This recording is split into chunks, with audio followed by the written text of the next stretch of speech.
저는 모 경제지에서 기자로 사회생활을 처음 시작했었습니다. 금융 쪽의 기사를 쓰다 보니까 너무 재미있어서 자연스럽게 증권사에 관심을 가지게 됐고요.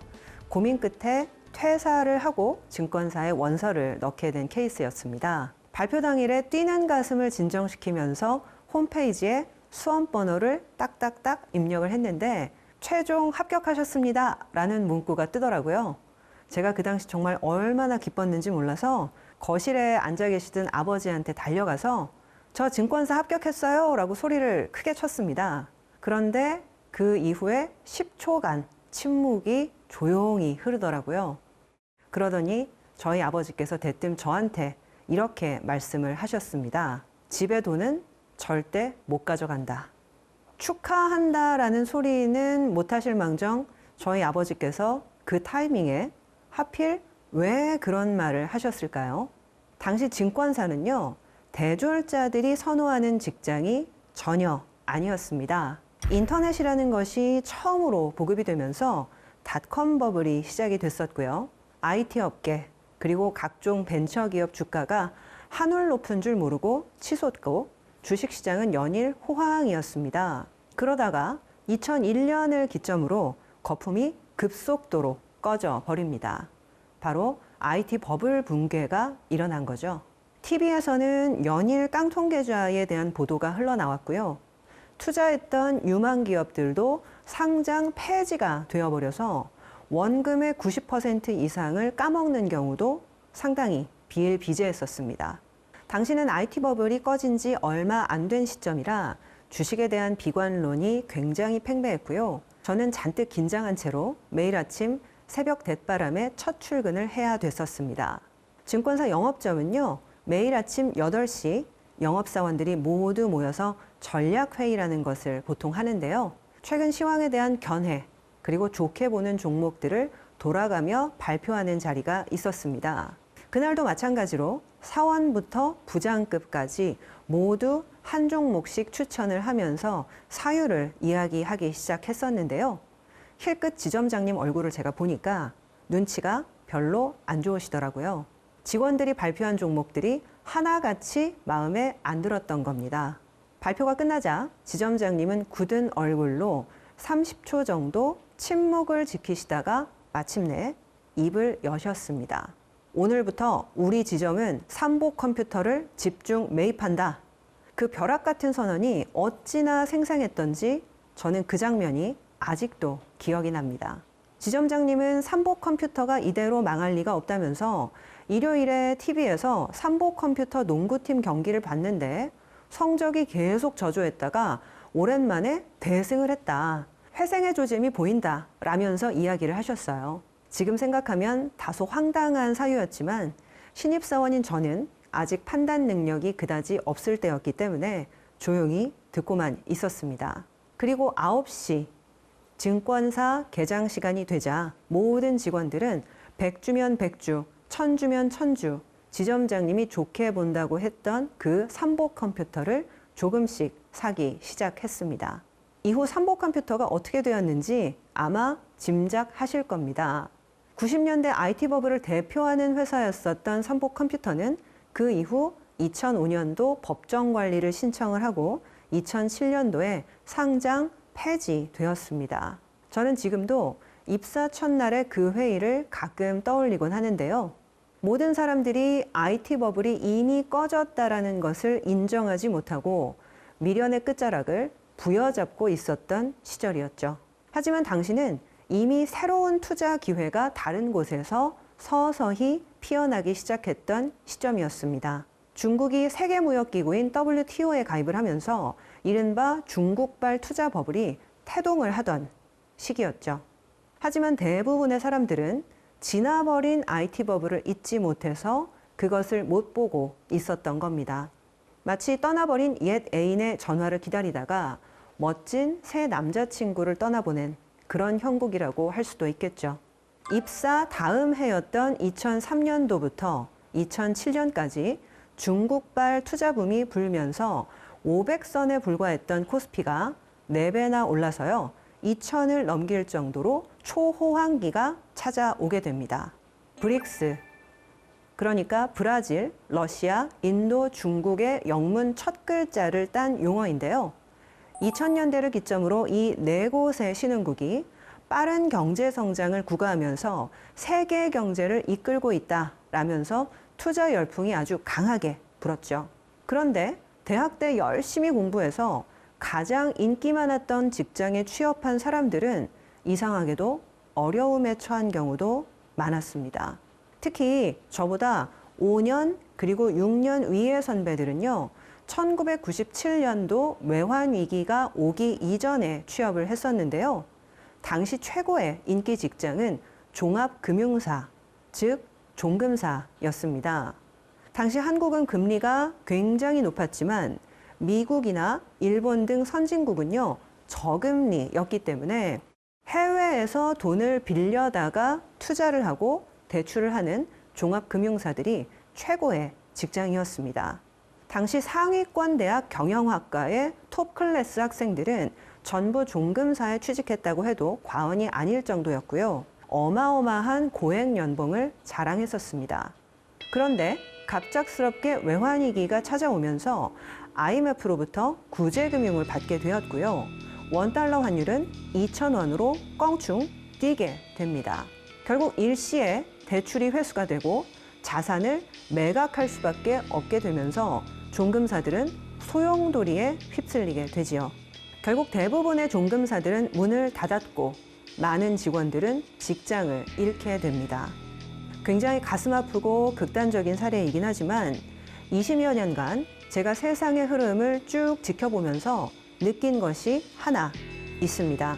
계속 상승기인 산업도 없고 계속 하강기이기만 한 산업도 없으며 살다 보면 반드시 한 번쯤은 사이클이 돌아온다라는 것입니다. 남들 다 좋다는 지금 뜨고 있는 산업에 투자를 해서 빨리 돈을 벌고 싶다라는 마음은 사실 누구나 한 번쯤은 갖게 되는 생각입니다. 하지만 친구 따라 강남 간다라는 식으로 지금 뜨고 있는 산업에 무턱대고 뛰어드는 것도 그리 좋은 생각은 아닐 수도 있습니다. 모든 산업은 아까 말씀드렸다시피 사이클을 타기 때문인데요. 일반적으로 선박의 수명은 15년에서 25년, 그리고 우리가 타고 다니는 자동차의 수명은 7년에서 10년 정도, 그리고 우리가 많이 쓰는 핸드폰이라든지 노트북 같은 IT 기기의 수명은 2년에서 3년 정도라고 합니다. 제가 말씀드린 이 숫자가 의미하는 바가 도대체 뭘까요?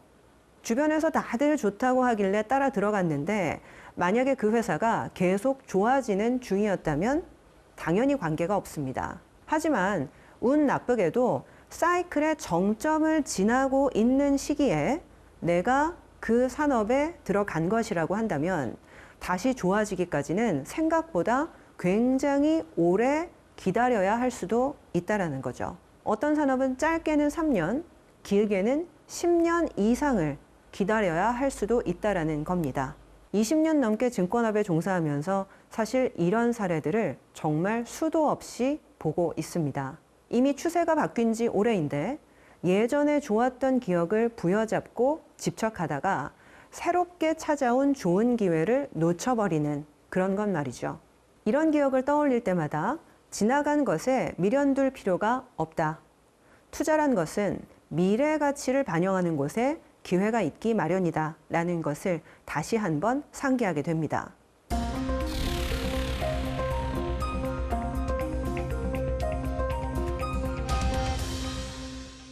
주식을 투자하는 데 있어서 한 가지 더 말씀드리고 싶은 것이 있습니다. 많은 사람들이 이야기하는 장기 투자가 의외로 정답이 아닌 경우도 있다라는 건데요. 어떤 맥락에서 이런 이야기를 하시는지 잘 모르시겠다고요? 제가 예를 한번 들어드리겠습니다. 지금 전 세계 1등 기업이 과연 어디일까요? 그리고 50년 전의 1등 기업, 100년 전의 1등 기업은 과연 무엇이었을까요? 제가 챗 GPT를 통해서 1900년부터 2022년까지 120년간 미국 S&P 500 지수의 시가총액 1위 기업 리스트를 뽑아 보았습니다. 그런데 흥미롭게도 1900년부터 1919년도까지는 철강 회사인 US 스틸이 1등이었고요. 1920년부터 30년까지는 통신업의 발달로 우리나라의 KT와 유사한 통신회사인 AT&T가 1등을 유지했습니다. 그리고 1931년부터 38년까지는 전기의 시대가 도래하면서 에디슨이 설립했던 제너럴 일렉트릭이 1등을 차지합니다.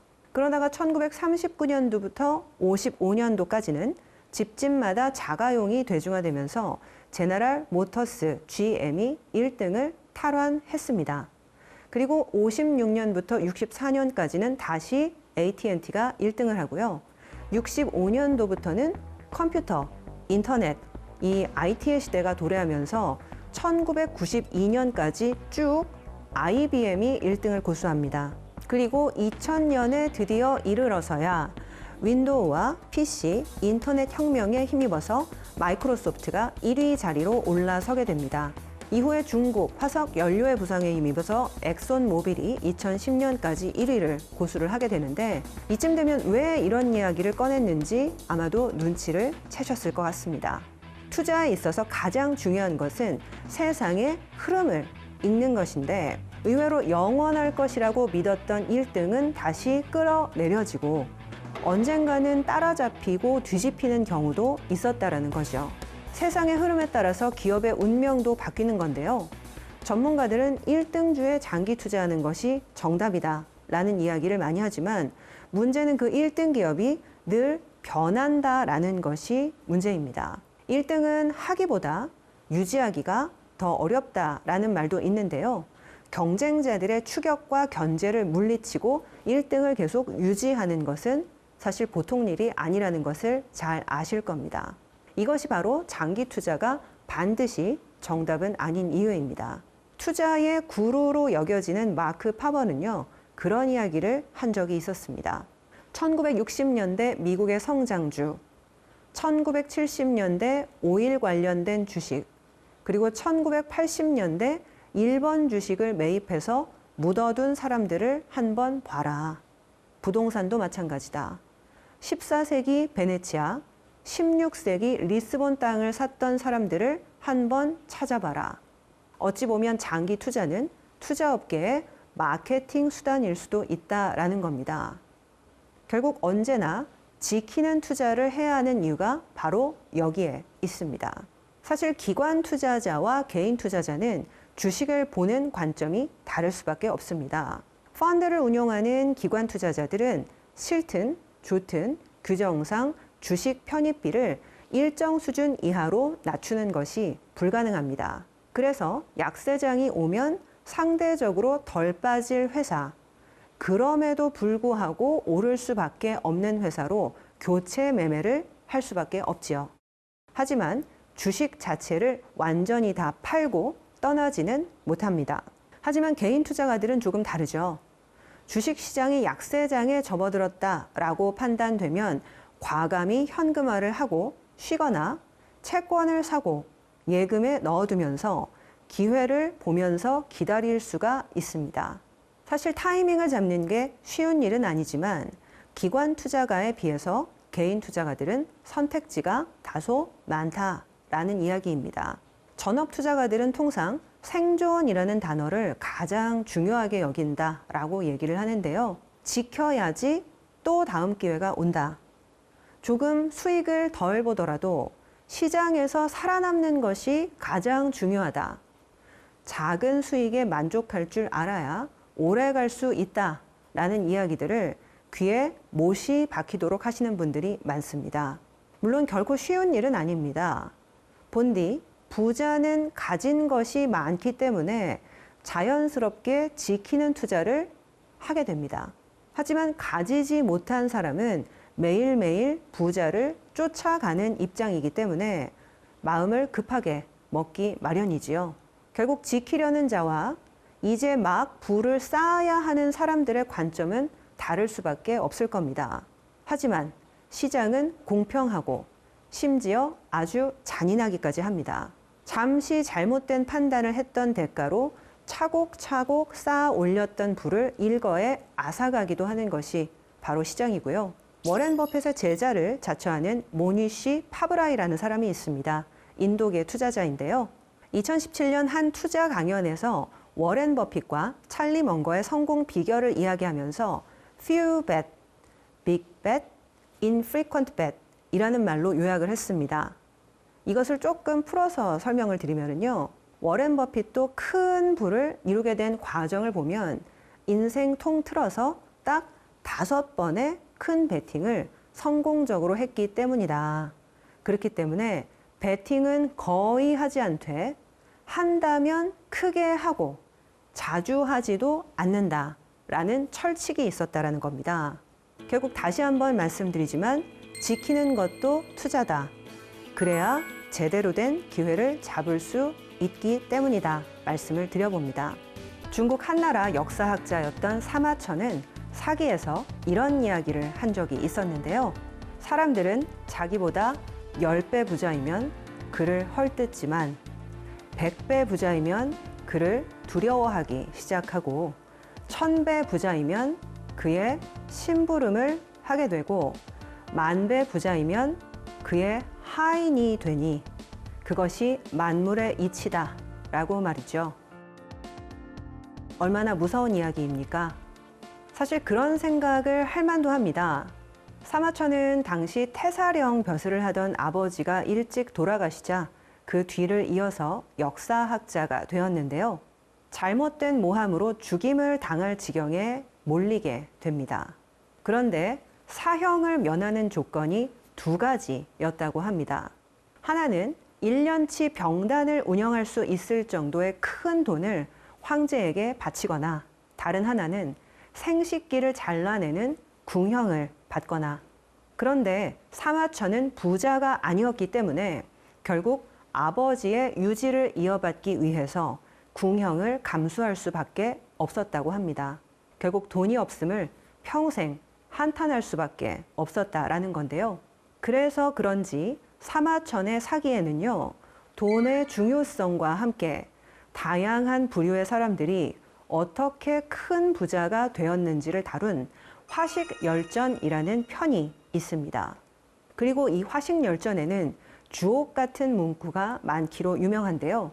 아마도 사마천 스스로 돈의 중요성을 뼈저리게 느꼈기 때문이겠죠. 여기에는 부는 사람의 본성이며 배우지 않아도 모두 바라는 것이다. 부자 인지정성, 소불악 이구욕자야 라는 문구가 있습니다.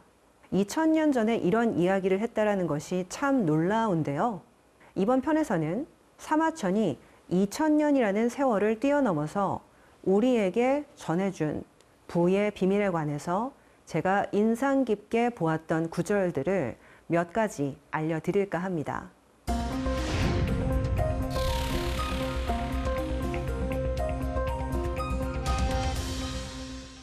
첫 번째, 부자 필용기승. 부자가 된 사람들은 반드시 자신만의 기이하고 독특한 방법을 활용했다. 세상에 남들이 다 아는 평범한 방법으로 부자가 된 사람은 없다라는 의미입니다. 공부를 열심히 해서 학점을 잘 받는다든가, 매일매일 회사 생활을 열심히 한다든가, 이런 것들로는 사실 큰 돈을 벌기 어렵고 남들과 다른 자신만의 특기 그리고 재주를 활용을 해야 부자가 될 수 있다는 거죠. 실제로 저도 주변에서 비슷한 사례들을 많이 보고 있는데요. 남들이 우르르 몰려가는 분야에서는 투자든 사업이든 큰 돈을 벌기가 어려운 경우가 많습니다. 그만큼 경쟁이 굉장히 치열하기 때문인데요. 그런데 남들이 안 하는 것을 선택하면 처음에는 도박이다 라고 생각될 수도 있지만 의외로 크게 성공한 경우가 많습니다. 제가 대학생 시절에 과외를 했었던 학생 이야기를 한번 들려드리도록 할게요. 그 학생은요, 수능 시험을 치르고서도 마음 결정을 못해서 어느 과를 가야 되나, 어느 대학을 가야 되나 고민하다가 경쟁률이 낮아서 붙을 확률이 높아 보이는 일환어과를 선택을 하게 됩니다. 처음에는 단순히 경쟁률이 낮은 과를 전략적으로 지원한 것뿐이었는데 당시 한국에는 일환어를 할 수 있는 사람이 거의 없었죠. 그러다 보니까 1년 정도 현지에 어학연수를 다녀온 다음부터는 엄청나게 바쁘게 살게 됩니다.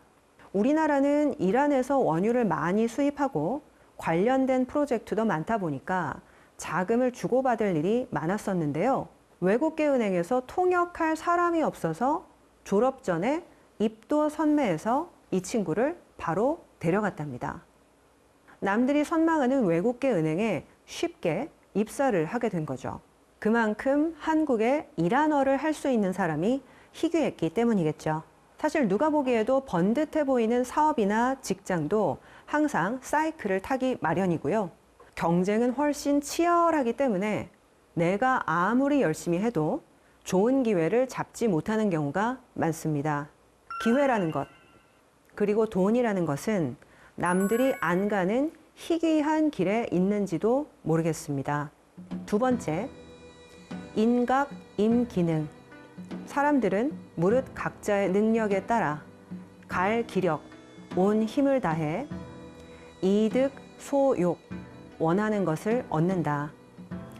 락 기사, 자기가 종사하는 일을 즐겁게 여기게 되면 약수지 추하, 마치 물이 자연스레 아래로 흐르는 것 같이 일야 무휴시, 밤낮 쉬는 때가 없게 된다.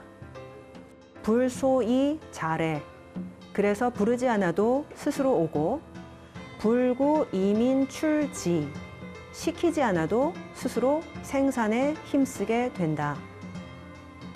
어떤 방법을 쓰든 돈만 잘 벌린다면 과연 좋은 것일까요? 돈을 잘 버는 직업에 관심이 가는 것은 당연한 일입니다. 하지만 어떤 일을 하고 어떻게 돈을 버는가는 사람마다 차이가 있을 수밖에 없습니다. 잘하는 것이 각자 다 다르기 때문인데요. 사실 돈에는 꼬리표가 붙어 있지 않습니다. 회사를 다녀서 월급을 받았든, 장사를 해서 돈을 모았든, 투자를 해서 수익을 얻었든 똑같은 돈일 뿐이죠. 그래서 밥벌이는 신성하고 직업에는 귀천이 없다라고 했습니다. 자신이 가지고 태어난 재능으로 각자 사회에서 최선을 다하는 것 뿐인 거죠. 결국 공부를 잘해서 모든 사람들이 선망하는 의사가 된다 하더라도, 면접을 잘 봐서 대한민국 1등 직장에 입사했다 하더라도 그 일을 진심으로 좋아하지 못한다면 오래가기 어렵다라는 진리를 화식열전은 이야기하고 있는 것 아닌가 싶습니다. 부무 경업, 치부하는 데에는 일정한 직업이 없고, 즉 화무상주, 재물에는 일정한 주인이 없다. 능자 폭주, 재능이 있는 사람에게는 재물이 모이고, 불초자 와해, 못난 사람에게서는 기왓장 부서지듯 홀연히 흩어지기 마련이다. 그래서 어떤 일이든 남들보다 조금이라도 재능이 있고 잘할 수 있는 일을 골라서 하는 것이 굉장히 중요합니다. 사실 한국 사회에는 여전히 유교 문화가 남아 있어서요. 사농공상, 즉 선비가 제일 위이고 장사는 아래다라는 사고방식이 은연중에 묻어있는 경우가 있습니다. 하지만 최근에는 자신만의 아이디어와 재주로 창업을 해서 성공을 거둔 사례들이 계속 늘어가고 있지요.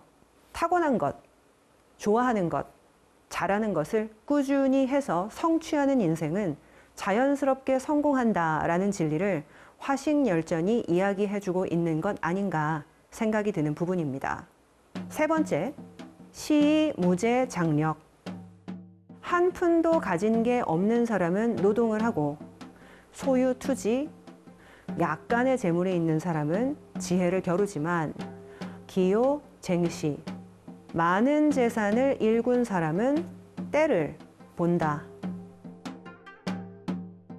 20대에는 아직 가진 것이 없기 때문에 회사에 들어가 월급을 받고 그것으로 종잣돈을 모으게 됩니다. 그러다가 30대가 되면 쌓인 경험을 통해서 비즈니스를 하거나 투자를 하면서 비슷한 레벨의 사람들과 경쟁을 하게 되죠. 하지만 제가 만나본 부자들은요, 가장 중요한 것은 때다라는 생각을 하는 것 같습니다. 열심히 회사를 다니고 주어진 일을 성실히 하면서 매일매일 보내는 것도 중요하지만 적당한 시기에 때를 만나서 그 시류가 오게 되면 그 때라는 것을 적극적으로 움켜잡아야 된다는 거죠. 그리고 여기에는 때가 아닐 때에는 참고 기다릴 줄도 알아야 한다라는 의미도 내포가 되어 있습니다. 그렇다면 도대체 그 때라는 것은 어떻게 알 수 있는 것일까요? 애널리스트와 전문 투자자들이 이 때라는 것을 알기 위해서 가장 많이 하는 일이 매일 아침 뉴스를 체크하는 일입니다. 제가 아는 상당한 부를 일구신 분들은 대부분이 종합 일간지 1개, 경제지 1개는 기본으로 보시는 경우가 많고요. 아침에 일어나면 신문을 넘겨보는 것으로 하루를 시작하곤 하시더라고요. 사실 요새는 스마트폰만 켜면 언론사별로 뉴스가 즐비한데 왜 종이 신문을 읽어야 하냐라고 물어보시는 분들이 많더라고요. 사실 그런데 인터넷 뉴스의 가장 큰 문제는 뭐가 중요한지 알기가 어렵다라는 겁니다. 인터넷 뉴스는 공간의 제약이 없다 보니까 이 뉴스, 저 뉴스가 동시에 올라오고요. 클릭을 유도할 수 있는 자극적인 뉴스를 제일 위에 배치하는 경우가 많습니다. 그러다 보면 종종 가장 중요한 뉴스를 놓치게 될 때가 많은 거죠. 하지만 종이신문은 한정된 공간에 기사를 배치해야 하다 보니까 기자들과 데스크가 모여서 기사의 중요도를 판단하는 과정을 반드시 매일매일 거치게 됩니다. 이것을 게이트 키핑이라고 하는데요. 어떤 기사를 1면에 실을지 2면에 실을지, 1면에 실는다면 전면 기사로 실을지 하단에 작게 배치하는 정도로 끝낼지 독자를 대신해서 판단을 1차적으로 해주는 거죠. 그래서 일단 신문의 1면만 봐도 그날의 주요 뉴스가 무엇인지를 금방 알아챌 수 있게 됩니다. 언론인들 사이에서 20세기 최고의 발명품 중 하나는 신문의 레이아웃이다라는 말이 괜히 전해지는 게 아닌 거죠. 그렇기 때문에 아침에 일어나서 종이신문을 꼼꼼히 읽어볼 시간이 없다면 딱 5분만이라도 투자해 보시기를 권고드리고 싶습니다.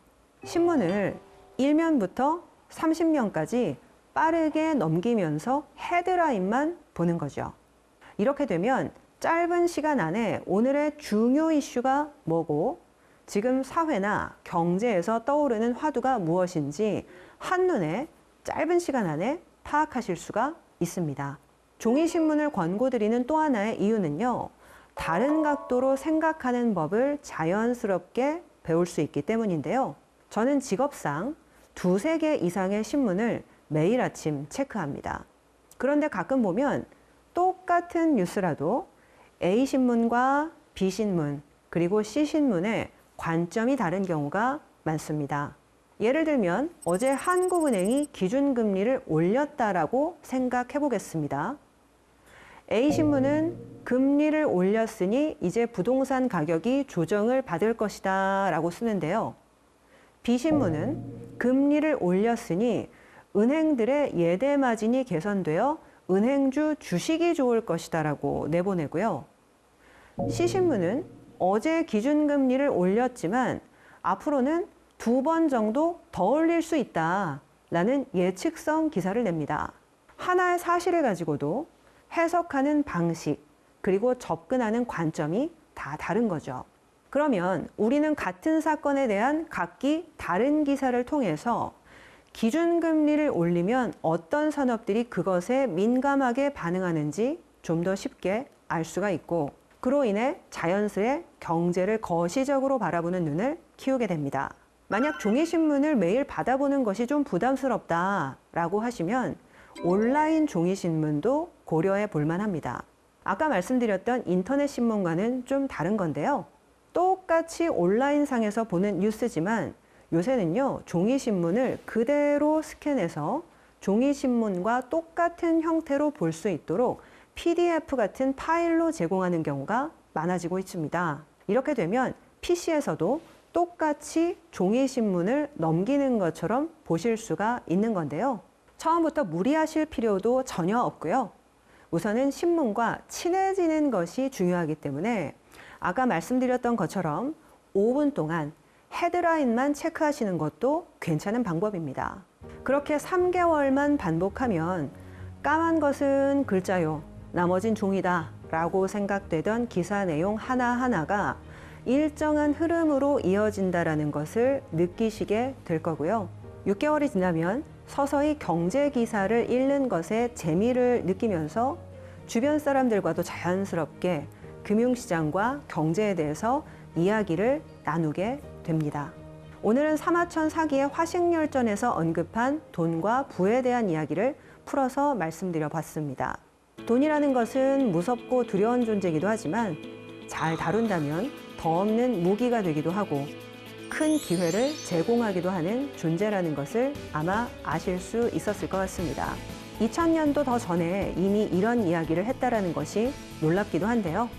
다시 한번 마음에 되새기실 수 있는 기회가 됐으면 좋겠습니다. 감사합니다.